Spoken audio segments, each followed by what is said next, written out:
Olá, caveira, concurseiro do meu estado de Roraima, do meu Brasil. Estamos de volta aqui com a matéria Direito Constitucional. Na aula 1, nós vimos os princípios fundamentais da República Federativa do Brasil. Agora vamos dar continuidade, vamos falar do principal artigo da Constituição, que é o artigo 5º, famoso artigo 5º. Esse artigo está lá no capítulo 1, dentro do título 2. Presta atenção, turma, vamos ver, a nossa metodologia de ensino vai ser o seguinte: título por título, capítulo por capítulo, artigo por artigo e inciso por inciso. Eu duvido que se você não vai aprender direito constitucional. Mas dentro desses artigos, dentro desse contexto de direito constitucional, qual é o principal artigo que eu sempre falo para meus alunos que você tem que estudar ele à noite e pela manhã? Antes de dormir, lê ele e quando acordar pela manhã, lê ele também. É o artigo 5º, é um artigo só que eu quero que vocês aprendam. Muito tranquilo, tem 78 incisos e 4 parágrafos, tá? É grande pra caramba. Então nós vamos fazer que nem o Jack Estripador, nós vamos por parte. Então volta aqui comigo, ó. Agora nós vamos começar o estudo do título 2. O título 2, ele vai do artigo 5º até o artigo 17. O título 2, ele vai tratar dos direitos e garantias fundamentais, tá? Ó, direitos e garantias fundamentais. O que eu quero de vocês? Tudo que tiver do artigo 5º até o artigo 17, tudo é direito e garantias fundamentais. Ele tem 5 capítulos. Vamos começar agora a estudar o capítulo 1. E o capítulo 1 vai tratar dos direitos e deveres individuais e coletivos. Olha só, a Constituição ela foi além, ela não se preocupou somente com o indivíduo. No artigo 5º, ele se preocupa também com o direito da coletividade. E uma dica muito importante, o artigo 5º ele não traz um rol taxativo dos direitos fundamentais, ele é meramente um rol exemplificativo. Por que isso, professor? Porque ao longo do estudo da Constituição, você vai encontrar outros direitos fundamentais, você vai encontrar outros direitos coletivos. Um exemplo, o artigo 150, que trata da ordem econômica tributária, também é um direito e garantia fundamental, tá? E ele inova também porque ele não vai trazer só direito, ele vai trazer também o que? Deveres. Então vamos comigo, vamos começar pelo artigo 5º. Reginaldo, bota na tela para nós o artigo 5º, vamos fazer a leitura junto, eu quero muita atenção dos senhores. A vantagem de você estar assistindo o vídeo aula é que você vai poder repetir isso quantas vezes você quiser até entrar na sua cachola. Tem que ser que nem água mole em pedra dura, tem que bater até que vai furar e entrar esse conhecimento dentro da sua cabeça. Então vamos comigo, vamos fazer a leitura do artigo 5º. Reginaldo, em tela. Vamos lá, turma, acompanha aí, ó. Ele começa da seguinte maneira: todos são iguais perante a lei, sem distinção de qualquer natureza, garantindo-se aos brasileiros e aos estrangeiros residentes no país a inviolabilidade do direito à vida, à liberdade, à igualdade, à segurança e à propriedade. Volta aqui comigo, Reginaldo.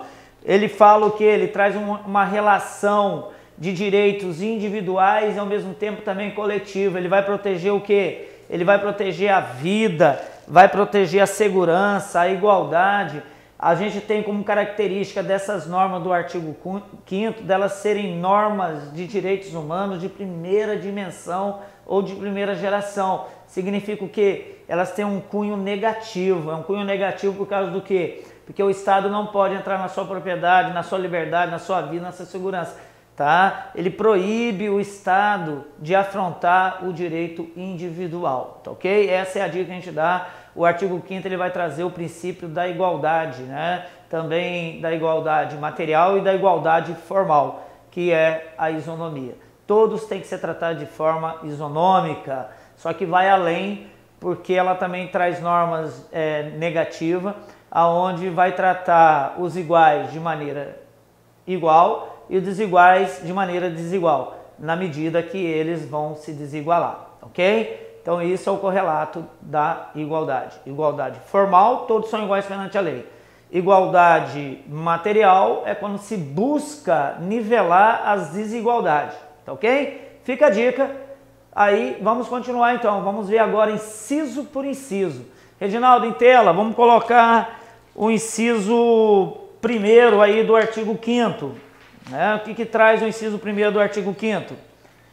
Homens e mulheres são iguais em direitos e obrigações no termo desta Constituição. Comigo, Reginaldo, o que fala aí? Fala que homens e mulheres são iguais em direitos em lei. Essa é a igualdade formal. Mas, evidentemente, que há distinção entre homem e mulher. Aí, o que a Constituição prevê também? Prevê diminuir essa desigualdade. Então, você vai fazer um concurso da PM, você vai verificar que lá no teste físico, a mulher ela tem que fazer menos. E por que isso? Porque isso é chamado as discriminantes positivas. É claro que a igualdade material, a mulher nunca terá a igualdade material em relação ao homem. E por não ter, aí o que o legislador pode fazer? Pode buscar nivelar essas desigualdades. Então, se o homem tem que correr 2.400 metros, a mulher vai correr 2.100. Então, o inciso primeiro trata dessa igualdade também, ok? Junto comigo agora, Reginaldo, lá no inciso 2. Ninguém será obrigado a fazer ou deixar de fazer alguma coisa senão em virtude de lei. Então, o que acontece aí, meus queridos? Isso aí vai trazer a questão da legalidade, o princípio da legalidade. O princípio da legalidade ele vai garantir a segurança jurídica, né? Temos que tomar muito cuidado porque o princípio da legalidade para nós particular e o princípio da legalidade para a administração pública. Lembrando, o princípio da legalidade, que é um princípio constitucional da administração pública, que é o primeiro, legalidade, diz que a administração pública, o administrador só pode fazer aquilo que a lei prevê, aquilo que a lei determina. Agora, o princípio da legalidade para nós, aqui dentro dos direitos e deveres individuais e coletivos, ele diz que nós, particular, nós podemos fazer tudo aquilo que a lei não proíbe, tá? E ninguém é obrigado a fazer ou deixar de fazer alguma coisa, senão em virtude de lei. Lembre-se disso. O princípio da legalidade é diferente para nós, particular, em relação à administração. Fica a dica, vamos continuar aí o nosso estudo agora. Nós vamos falar lá do inciso 3. Ele fala da seguinte maneira, acompanha aí na tela. Ninguém será submetido a tortura, nem a tratamento desumano ou degradante, né? Com base nesse inciso do artigo 5º da Constituição, foi pautada a criação da Lei 8.072, que é a Lei de Crimes Hediondos, né?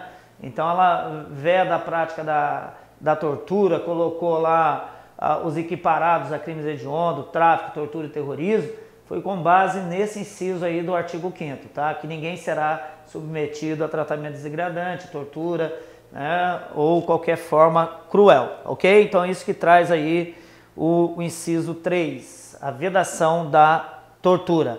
E por sua vez colocou também a lei de abuso de autoridade. Comigo aí, olha só o inciso 4. É livre a manifestação do pensamento, sendo vedado o anonimato. Então, pessoal, o que quer dizer esse inciso? Que a gente tem o direito de falar tudo aquilo que a gente pensa, tá? Você não pode ser obrigado a deixar de se expressar, você tem o direito de se expressar. Agora, o que a Constituição traz? Ela traz um limite. Qual é o limite? Você não pode se manifestar de forma anônima. Vai falar mal de ciclano? Coloca lá o seu nome, tá? É isso que está prevendo aí o inciso 4. Agora comigo, vamos dar continuidade aí. Inciso 5. É assegurado o direito de resposta proporcional ao agravo, além da indenização por dano material, moral ou à imagem. Então, ó, o que traz esse inciso 5 para nós? Se alguém falar mal de você, se alguém expor a sua imagem, se alguém te prejudicar, você tem direito do agravo, você tem direito de resposta. Isso é normal aí quando a imprensa faz aquele escarcel, né? Te coloca o teu nome aí para todo mundo falando que você cometeu determinada conduta e na prática você não cometeu. Tem um cliente meu que foi imputado a ele falsamente a acusação de ter estuprado a filha e depois foi provado que nada ocorreu e agora ele me procurou, a gente está movendo uma ação contra o Estado, né? Um Estado aí da Federação, não aqui de Roraima, é um outro Estado, e a gente está pedindo o quê? Indenização, direito de resposta, indenização moral e material, porque ele ficou 30 dias preso, e no final das contas o próprio Ministério Público, ele representou o arquivamento, porque não havia indícios de autoria e materialidade. e aí a imprensa local do estado detonou o meu cliente. Então é isso que fala o inciso 5. É assegurado o direito de resposta proporcional ao agravo, além de indenização por dano material, moral ou à imagem da pessoa. Fica a dica. Vamos comigo aí, inciso 6 agora, Reginaldo, em tela. É inviolável a liberdade de consciência e de crença, sendo assegurado o livre exercício dos cultos religiosos e garantida, na forma da lei, a proteção aos locais de culto e às suas liturgias. Pessoal, o Estado brasileiro é um Estado laico, né? Há muito tempo já teve a separação de Estado, política e religião. Na época do rei, não, na época do rei nós éramos um Estado católico, né? Na época do Império e tudo, mas isso passou, veio a República, né? Nós somos uma forma de governo republicana, tá? E por isso não pode misturar as duas coisas. Mas o que a Constituição garante, né? A Constituição de 88. O que ela garantiu para nós em termos de liberdade religiosa? Você tem a liberdade de seguir a religião que você quiser. E é garantido os locais de culto, a liturgia, tá? Então a gente está acompanhando aí o coronavírus, impedindo as pessoas de se encontrar dentro dos templos para professar sua religião.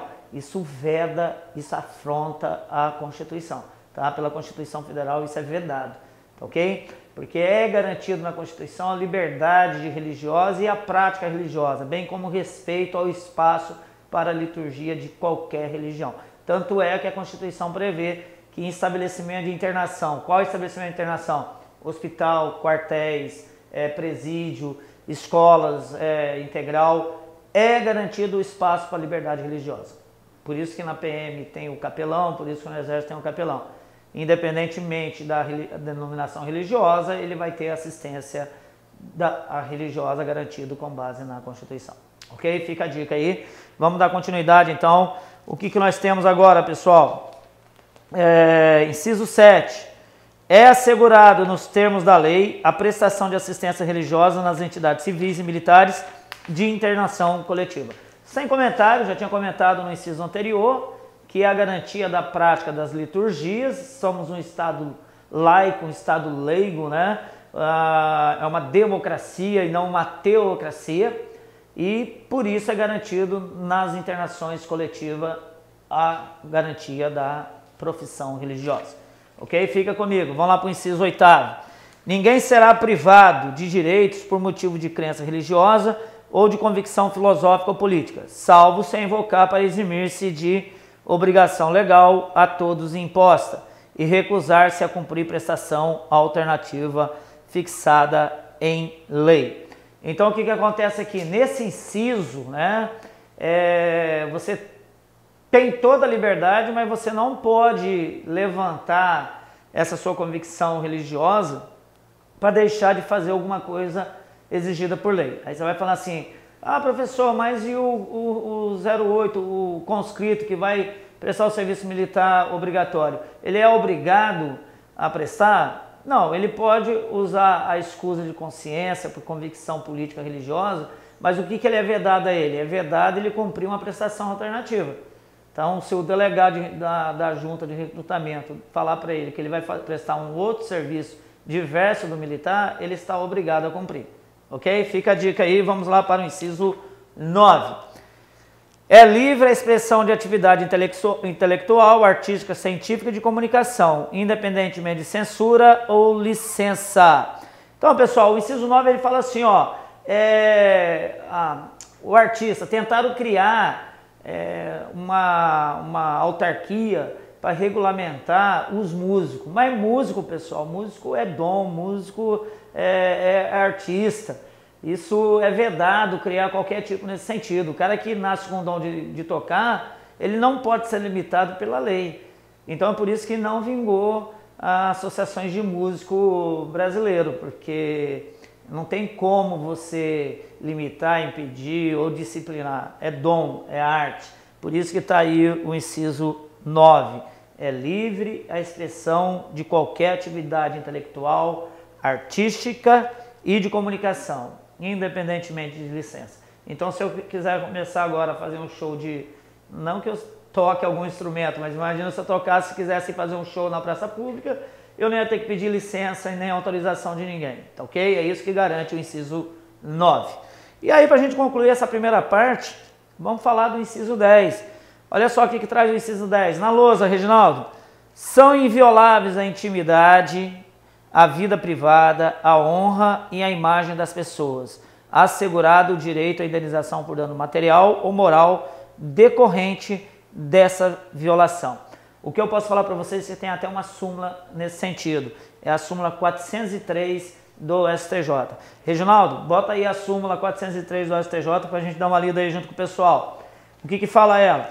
Independentemente de prova do prejuízo à indenização pela publicação não autorizada da imagem de pessoa com fins econômicos ou comerciais. Então é aquela história, o cara bate uma foto sua e aí começa a explorar para a divulgação do produto dele, sem a sua autorização. Independentemente de prova, você vai ter direito à indenização, ok? Independente se ele teve ou não vantagem. Usou sem a sua autorização expressa, por isso que aqui no Catalã, nos cursos de concurso, quando você assina o contrato lá, está lá autorizando o uso da sua imagem, que já foram mais de 3.000 aprovados aqui com a gente, ok? Então, quando alguém usar a sua imagem sem a sua autorização, pode chamar um advogado e buscar o seu direito com base no inciso 10 lá do artigo 5º. Fica a dica, continue nos acompanhando, vamos dar sequência a esses 73 incisos. Um abraço a todos, continuamos aqui no Cataflix.